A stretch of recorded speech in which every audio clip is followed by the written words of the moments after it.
Cool. Hey, everybody. Welcome to the Indie Show, a talk show for and with creatives. I'm your host, Joey Vitelli, an attorney for creatives. And today, you guys, I'm super, super excited to have Justin Maxwell of Smith.ai, but also like a bunch of other things. So we're super excited to have Justin on because he is the co-founder, right, of Smith.ai? I am. I'm the co-founder.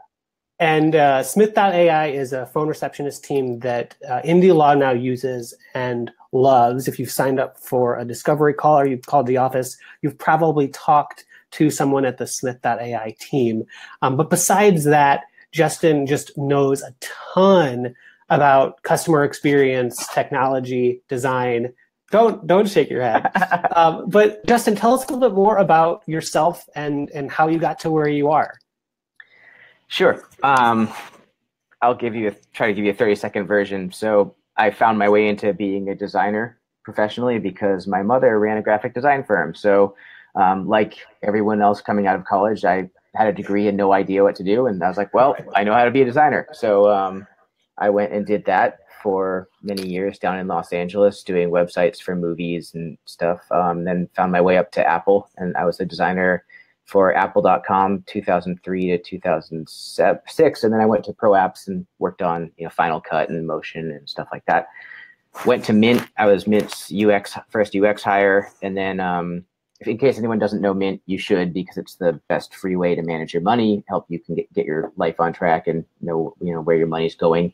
And so I went there for a while, and then eventually realized that I liked managing teams. Went to Google, and eventually also realized I don't like having managers. So I started my own company with Aaron Lee, my co-founder, and the rest is history. So we've been operating as Smith.ai for almost 3 years now. And both of us, I mean, honestly, back to my mom having a graphic design firm, and Aaron worked with small businesses at Home Depot. We both really just had a passion for helping out independent proprietors, solopreneurs, and independent professionals, small businesses. This idea that like the real core of the U.S. economy or of the world economy are these people who do amazing things or amazing services and want to share them with others. And that could be anyone, whether they're really good at building cabinets or really good at making jewelry or really good at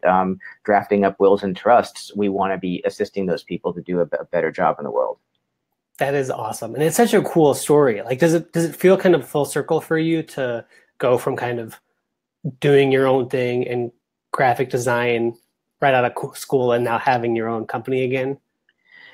I wish I could say yes, but I mean, you're getting to like the psych career or coaching aspect of this call, and like honestly, it feels like I kind of like tumbled my way through existence here. I completely understand that. Yeah. So I'm here now, and I love it. I couldn't be happier. But it certainly wasn't what I set out to do. I think when I was 19 or so, I thought I was going to be like a badass designer and I was going to show everyone how awesome my design work was, and then realized that's it. Actually, as a lot of your listeners probably know, like if you want to make your focus in life your craft, it is cutthroat, and you have to establish a niche. You have to establish a brand, all these things that are actually unrelated to the craft itself. Like it's a lot of weight on your shoulders. So that I realized that isn't for me. Man, that soundbite is like so true. Like I talk with so many creatives who are like, I figured out how to be good at what I do, but this whole running a business thing around it is so hard. And so many craft spaces right now, like, people who are making, shirts, selling mugs, embroidery, the market can be so saturated. And so like you said, really niching down, figuring out what makes your business different can be really, really hard. And I even tried a graphic design business for a while, and I was like, oh, this is way too hard to run. It is. And I think one of the most difficult things about where design is today is that so digital design at this point is a mature profession. Logo design has, been around for, a century. And so it's very difficult to be original.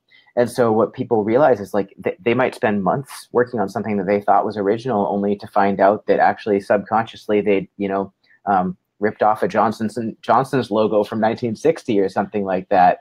And so you see the role of the designer actually shifting into more of like curators of concepts and of design patterns, and shepherding the right decision towards established solutions rather than being the creator of those solutions themselves. Yeah. I love what Maura Phillips says in the comments here. Being vulgar is our niche, and it sells so well. Absolutely. Absolutely. There's I saw this this woman's amazing clothing. I think it was actually on Etsy, and all of her designs looked like mandalas, but if you zoomed in on them, it was all expletives. So like they look like beautiful patterns, but they said some really, really raunchy stuff to reflect where she was in her headspace at the time. Wow. Yeah, no, I've got a couple of clients who, just like Maura said, they kind of saw a space, whether it's jewelry or wherever, that was doing well. And they said, what if we kind of flipped this industry on its head and sold the same thing, but to like a super badass expletive liking community? And it can go really well. Hidden message teas are our best seller. Maura, tell us more about that in the comments. I'm super interested. And yeah, me too. And feel free to drop a link. That'd be really cool. So we're going to kind of split this conversation into two parts. The first part is really going to be for all the creatives out here, and we're going to kind of have a broad discussion about what Justin thinks in terms of how you can improve your customer experience, what to think about, what types of technology that exists that might be worth looking into. And then part two is actually going to be for my lawyer friends, because I know I have a lot of lawyer friends who tune into this as a way of just kind of being a good friend. And there might be a really good connection here with getting to know more about Smith.ai. So first, part one, kind of with the creatives, what have you learned about like the importance of customer experience being kind of, that is really kind of what Smith.ai is focused on, A lot. So I'm going to ramble, and then you tell me, like, you do it. Let's dig into things. I think, so I started out designing for, I'd say like right out of school, I just started designing for the millions. And so it was almost like a one-way conversation. So building movie websites, it's not like I got feedback from customers or people on those, right? And then going to Apple, Apple has amazing marketing teams, and they just kind of essentially tell us what to design as we were building these things. Like, no, this we've decided this feature is more important than this one. Move it up on the box, move it up on the website. And it wasn't until Mint that I really experienced that firsthand relationship between what we were building and how customers were using it. And I think that was like the seed of like what was really important in building products. We see you can build something that doesn't necessarily solve an existing problem for people, but might have a solution for something they didn't know was a problem in their life. And I think a lot of the market goes to that. Like, you need borders on your photos, or like, people are like, oh, I guess I do, right? Yeah. But like, and that's appealing in its own way. But for a lot of people, when they're actually telling you, look, I can't pay my rent this month until you tell me how much I spent on groceries and how much I can spend on groceries next month, then you can say, all right, well, that's the most common feedback I'm getting. Let me reflect that in the product and actually escalate that in the interface to say, you can base this month's decisions or next month's decisions off of this month's decisions. And you start creating that feedback loop. So I can't speak, like, I know a lot of your audience are retailers, creators and then retailers. And so I can't profess to know how that applies into what they do, other than like maybe they do get feedback from their customers as to what they're building. They certainly know what the most popular items they sell are. And so it's starting to look into that relationship between why are these people buying these things? Why aren't these people buying these things? Or why are these people using these things or not using these things? And understanding if the gap there is an opportunity that's worth addressing for the business, or it's actually just continually worth ignoring. And so, like, certainly there's some stories about LinkedIn in the early days that are just like worth looking into as a word of caution, is that sometimes you do have these intense users who are asking for things, but pursuing that path might actually be catastrophic for your business. Mm-hmm. And so like maybe those people are heavy users, maybe they are like they seem like that's where your business is heading, but actually if you do go after that, you're going to alienate the other 90%. And so like for us as Smith.ai, we found that there is really a sweet spot with what I describe as professionals who think strategically about how they spend their time. Yeah. And we can't isolate that to any profession. We can just say that there's a lot of people who know there's the seasonality of their work. They know, like, and that could apply to service providers or retailers. They know that things are going to speed up and slow down. And so therefore they have to start thinking about how to make the best use of their time when they're really busy and to generate more sales or more leads when they're not. And that's really for us, the customers that we've begun to focus on over that relationship. And so when those people ask for stuff, we invest in that time. Okay, so a lot to unpack there, but I love what you said about sometimes what the customer tells you they want isn't pursuing. And I think that there can be a lot of reasons for not wanting to go in that direction. But I'm really glad that you said that, because I think that a lot of times, especially if you're new to business, or, you know, like you're a creative and so you kind of wear your business hat secondary to the craft hat, you just hear the customer's always right. Mm-hmm. And there can be a lot of danger to just saying, okay, I'll give you guys whatever you want. Because it, like you said, it might exclude other customers. It might be going in that direction might create a really bad business model. Like there are all sorts of reasons for kind of just putting in check what they say.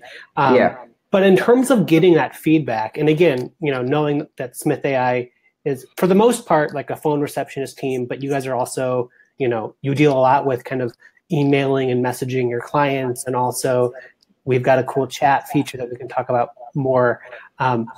In terms of kind of, and I know this can get complicated, but if a business wanted to get legitimate, like good feedback with requests or just how things were going, what do you see as the advantages or disadvantages of it being a phone call versus just here's a form for you to fill out and let us, you know a scale from 1 to 5 how everything's going?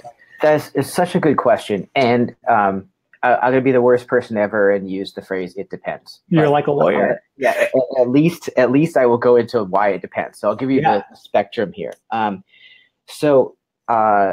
There's like the most upstream version of this that I see. And at first as a customer, this used to really bother me. There's an amazing tech guy named Hiten Shah. It's Hiten, and his last name is Shah. He founded Kissmetrics, and one of the first things that he did that you've probably seen now. I'm rambling a bit, but one of the first things that he did was he started creating these pages on his product site where you'd click on analytics, and it said, "Our analytics aren't done. Why don't you tell us what you'd like to see here?" And that was total BS. It was just basically a honeypot to get customer feedback. Mm-hmm. And so by doing things like that, he actually said, started getting an idea to triangulate what to build for analytics. I love that idea. Right. And so that used to really frustrate me. And now as a business owner, I love it, because we started doing that too, where we'd say, all right, we're going to be building some new features into Smith.ai. Here's 5 we're working on, and then here's a form for you to tell us the other ones you'd like to see. And of course, some of those ones that we seeded in the 5 were actually bad ideas to, encourage people to go and just fill out what they really wanted to see. And that's how we ended up doing a lot of the intake work. That's how we ended up doing chat support, payment support, things like that, multiple recipients for notifications. So that's like the easiest way. It's just like the play dumb approach. Yeah. But that also assumes, just to be clear, that you already have people coming to your website, that you have an audience, right? Because if no one's looking at it, no one's going to give you that data. Kind of in the middle are where we'd start sending out to all of our touch point customers, whether those were trial users, people who actually didn't end up signing up, or existing customers. We'd like to ask you a few questions, surveys, and I'd say 20% response rate on those for anyone who signed up for your list is enough to start making decisions on it. Yeah. Even if that's maybe 300 people or so, it's not a big deal. And actually, for a lot of these businesses, even if it's 10 people, it's not a big deal, because those are still 10 people you can follow up with in a month to say, cool, I built this thing for you. Here's a new item that I'm putting into my catalog. What do you think of it? And at the end of that spectrum, we actually do a lot. I think it's actually how we built a relationship with you. We do a lot of personal outreach and just say, there's some stuff we're thinking about. I'd like to show you. Do you have 5 minutes of your time? And I would say for any of your viewers or listeners on this, people are so much more welcoming than you'd expect. Mm-hmm. So if there was ever any hesitation to reach out to people because you don't want to bother them, just pretend that hesitation module or that social anxiety module isn't a part of your brain anymore for a day, and just be like, screw it. I'm going to be the person who asks everyone out at the bar today, and I'm going to just bother everyone, say, I'd like your feedback on this. And a lot of people are thrilled that they actually even have the opportunity to tell you these things. Okay. Really important topic. Everything was great. That's like a freaking fire hose of really good information. Someone recently told me, and not recently, when I was first starting my business, they told me, be really careful about when you ask for feedback, because a lot of service-based businesses will tack on the leave a survey of how we did here at the very, very end of the customer experience, which especially if a part of that survey says, what can we do better? If that's the last question, then you're ending that relationship on a bad note, where they're saying this wasn't so great. So A, do you agree with that being a problem? And B, if so, what's a good way to ask for good feedback without it coming off as that feedback being like a net negative for the business, because that brought to light things that they didn't like about the service? This is a personal opinion, right?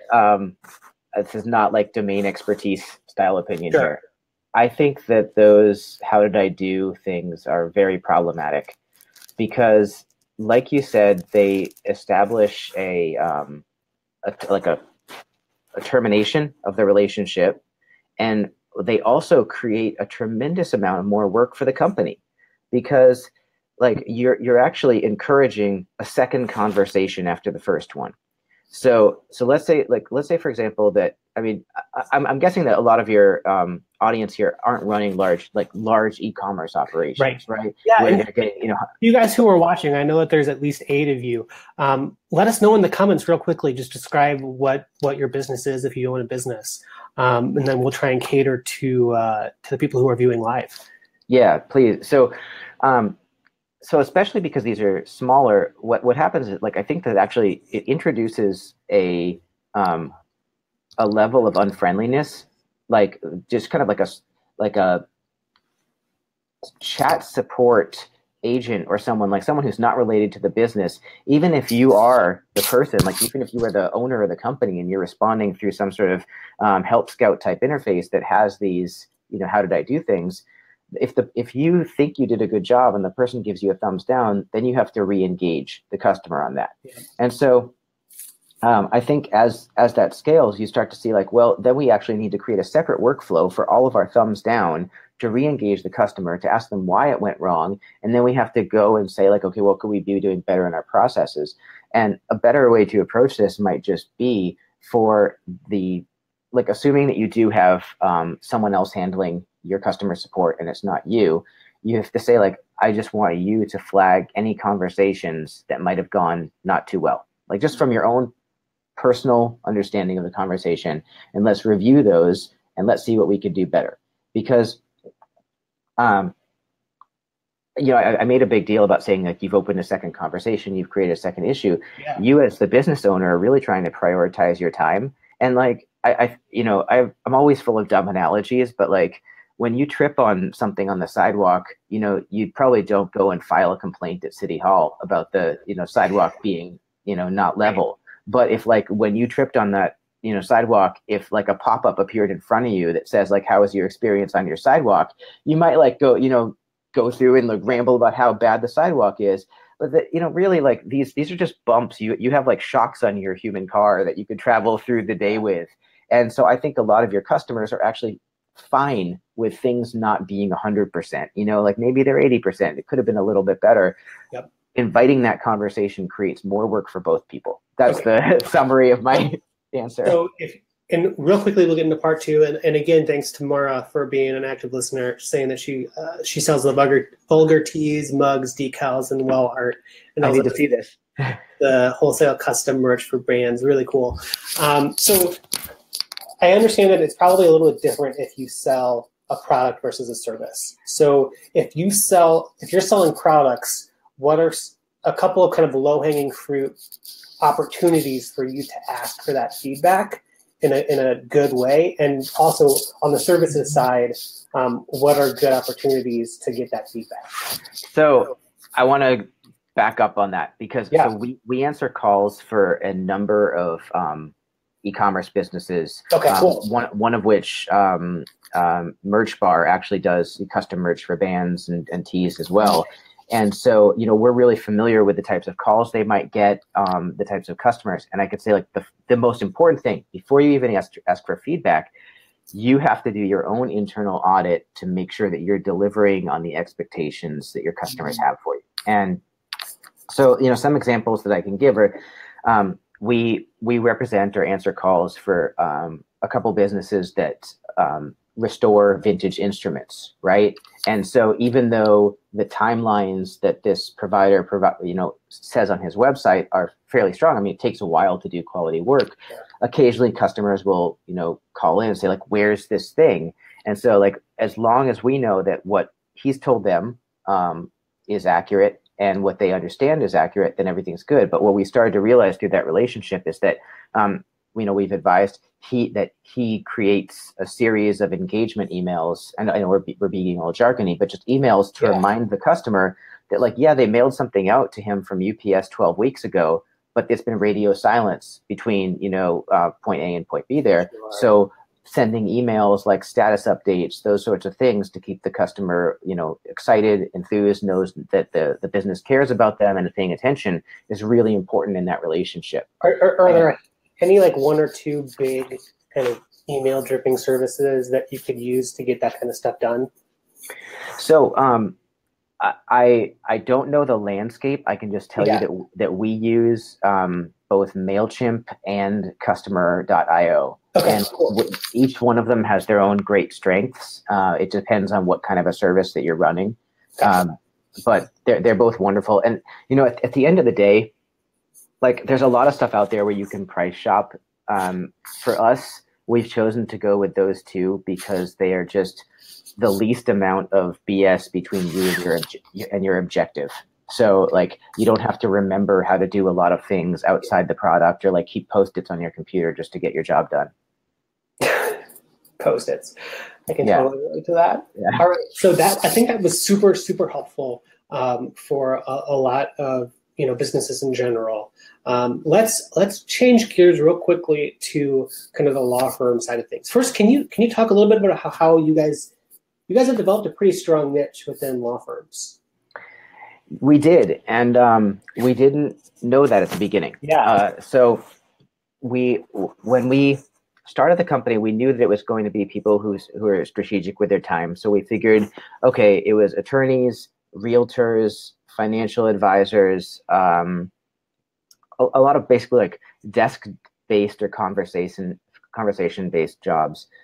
And we got a few, like, I think we just went after friends and family to start, right? So we got, the person that my mom was using for her Mac IT consulting, and he's officially our oldest client, and then my financial advisor.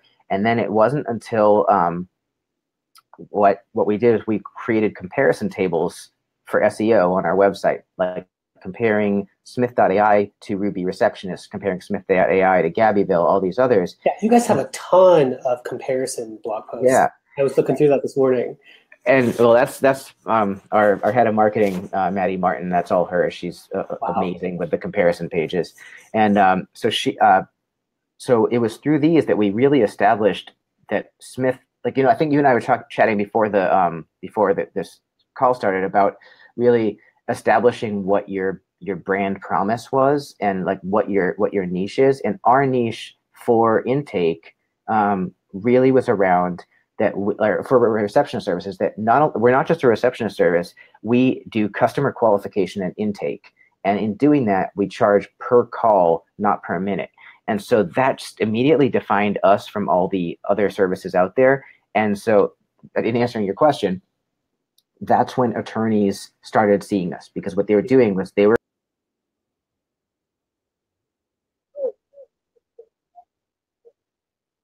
here. We're going to see if he can maybe hop back on. We'll give it a couple of minutes. But if you're watching, stay tuned. We'll see if we can get Justin back on. We were just talking about how he's developed a niche within the legal community, specifically because of the intake required and the forms. Here he is. Yeah, that was crazy. We're back. Okay, so I'm not sure where the magical elves. So we were talking. We cut off at you talking about taking the calls per call and not per minute. Right.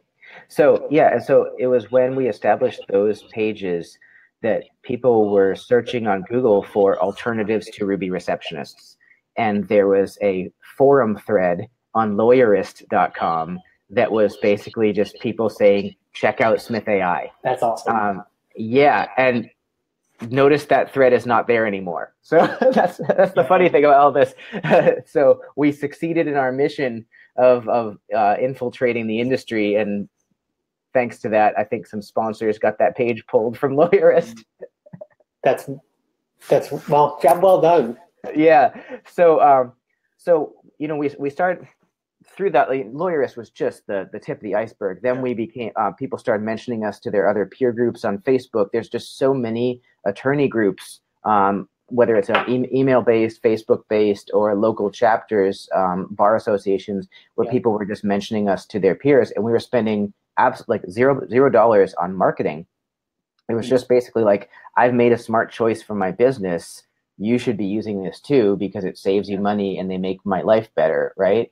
And I think like that's the dream scenario for a business owner, is to have people spreading the word about you because they like your service. No, that's awesome. And, so it was because of that we started heavily investing our time and energy into attorneys, because we're saying, look, if this is the core audience that's going to be promoting us out of goodwill, let's do everything we can to make their lives easier. And from that, so that was, phase one was just making sure we did a good job. And then came integrating with all the CRMs, then came, adding additional fields for their workflow, focusing more on intake, appointment booking, taking payment, stuff like that. So you guys have been awesome. Pretty much every idea that I've thrown at you has been received as yeah, we can do that, or that's a really good idea. We will see if we can do it. Not even like we'll put that in the top of our future request queue. It's like, let's see if we can make it happen. So you guys have been amazing. Real quick, whether it's law firms or just kind of across the board, and we obviously won't be naming any names here, but what are some things that either you is a real pain when your bad customers are asking for something or not doing something? Like, how could they better serve you and maybe not realize it? And or what are some of your best customers doing with Smith that you think others can learn from? Okay. So what are the bad customers doing? I think that's a tough one for me to answer, because, so let's like pretend I'm not going to put a business person filter on this. I'd say the bad customers are the ones who also yell at waiters, and that's really it.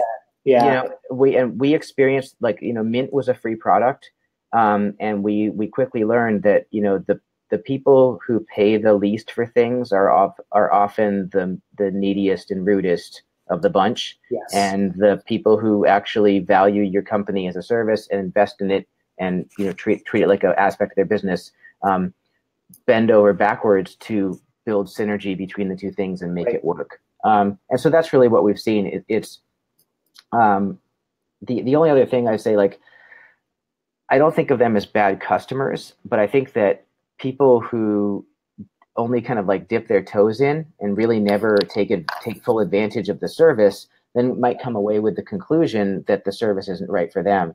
And so I think the place where we've had the most impact is where we've had people who are hesitant to actually, like, let's say that for years you've been building up your relationship with your customers. You love answering your emails, you love answering the calls, and you really believe that your personality is key to your brand. Mm-hmm. And so those types of people, like, it's so hard to offload that responsibility to a third party.